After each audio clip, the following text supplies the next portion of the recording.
ini dengan NIM 10542110218. Di sini saya akan menjelaskan tentang siklus menstruasi. Baiklah, seperti pada gambar, di sini saya akan menjelaskan tentang siklus menstruasi tadi. Jadi siklus menstruasi itu mengacu pada perubahan yang teratur dalam aktivitas ovarium dan endometrium. Sedangkan endometrium itu merupakan jaringan yang melapisi di dalam uterus. Kemudian lapisan dari endometrium ini terdiri dari fungsional yang dapat mengubah hormon dan dilepaskan selama menstruasi, dan lapisan basal yang tipis memberi makan lapisan fungsional yang di atasnya. Nah, siklus menstrual sebenarnya terdiri dari dua proses yang saling berhubungan dan sinkron. Dua proses itu ialah siklus ovarian dan siklus uterin. Nah, siklus ovarium yang berpusat pada perkembangan folikul ovarium dan ovulasi, dari siklus uterus atau endometrium yang berpusat pada cara endometrium fungsional mengental dan keluar sebagai respon terhadap aktivitas ovarium. Pada haid pertama atau biasa disebut dengan menarki, yang mengacu pada permulaan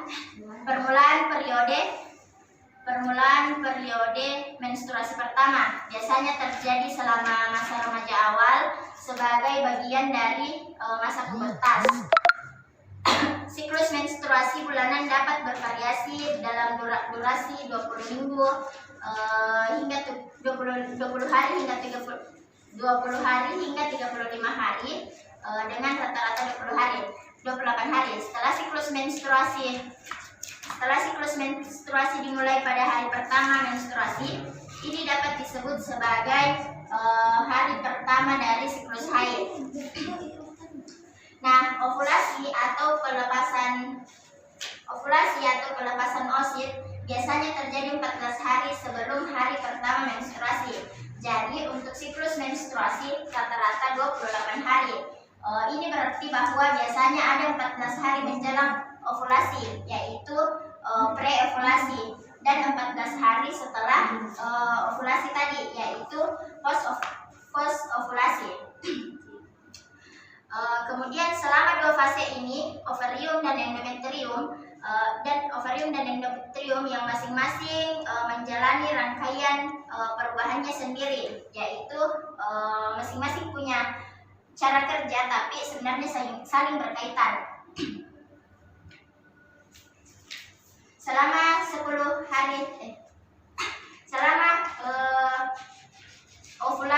ovarium dan ovulasi dan endometrium itu bekerja, setiap fase siklus menstruasi memiliki dua nama yang berbeda untuk menggambarkan dua proses paralel yang berbeda. Untuk ovarium, 2 minggu menjelang ovulasi disebut fase folikul ovarium, dan ini sesuai dengan fase menstrual dan proliferal dan endometrium. Fase ini dimulai dari pertama menstruasi dan mewakili minggu pertama dan kedua dari siklus dari 4 pekan. Seluruh siklus menstrual dikendalikan oleh hipotalamus dan kelenjar pituitari yang seperti dalang. Jadi hipotalamus ini adalah dalangnya dari reproduksi. Kemudian hipotalamus ini merupakan bagian otak yang mengeluarkan hormon pelepas gonadotropin atau GnRH yang oleh kelenjar hipofisis anterior melepaskan hormon perangsang, hormon FSH dan hormon LH. Kemudian sebelum pubertas, GnRH dilepaskan dengan kecepatan yang konstan. Apabila setelah mengalami pubertas, GnRH akan keluar sesuai dengan denyut nadi, dengan denyut arteri. Nah, itu kemudian frekuensi dan besarnya GNRH menentukan juga banyaknya VSH dan LSH yang keluar. Nah, selama 10 hari pertama, sel TK akan mengembangkan reseptor dan mengikat hormon LH. Dan sebagai tanggapannya mengeluarkan hormon androstenedion dalam jumlah besar, yaitu suatu hormon androgen.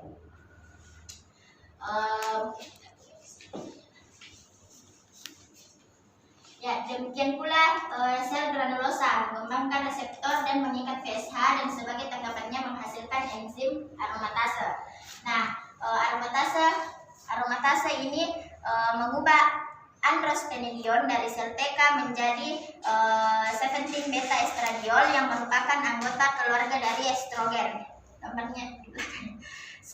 Selama hari ke-10 hingga 14 fase ini, sel granulosa juga mengalami mengembangkan reseptor LH selain FSH yang sudah dimilikinya.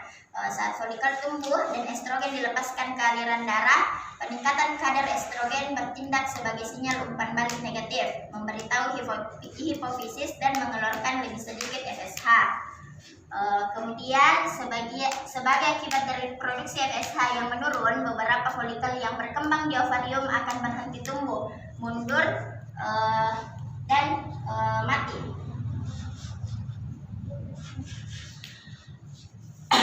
Folikel yang memiliki reseptor FSH yang paling banyak bagaimanapun akan terus tumbuh menjadi folikel dominan yang pada akhirnya akan mengalami ovulasi. Folikel dominan ini terus mengeluarkan estrogen dan meningkatkan kadar estrogen, membuat hipofisis lebih responsif terhadap aksi pulsatif GNRH dari hipotalamus tadi. Ketika kadar estrogen darah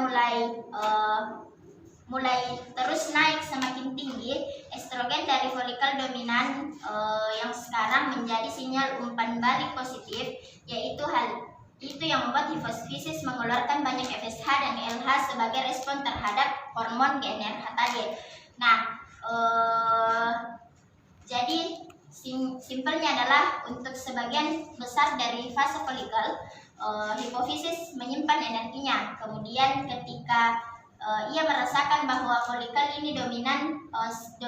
dominan ini siap untuk dilepaskan, hipofisis akan menggunakan semua energinya untuk mengeluarkan cukup FSH dan LH untuk menginduksi ovulasi.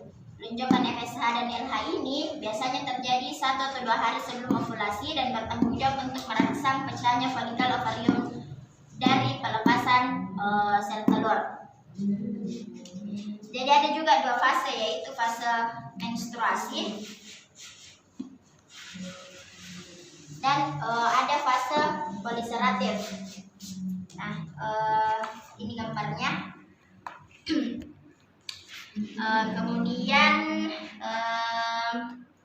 kedua proses ini akan menghasilkan penurunan kadar estrogen, yang berarti bahwa progesteron menjadi hormon dominan yang hadir selama fase siklus ini.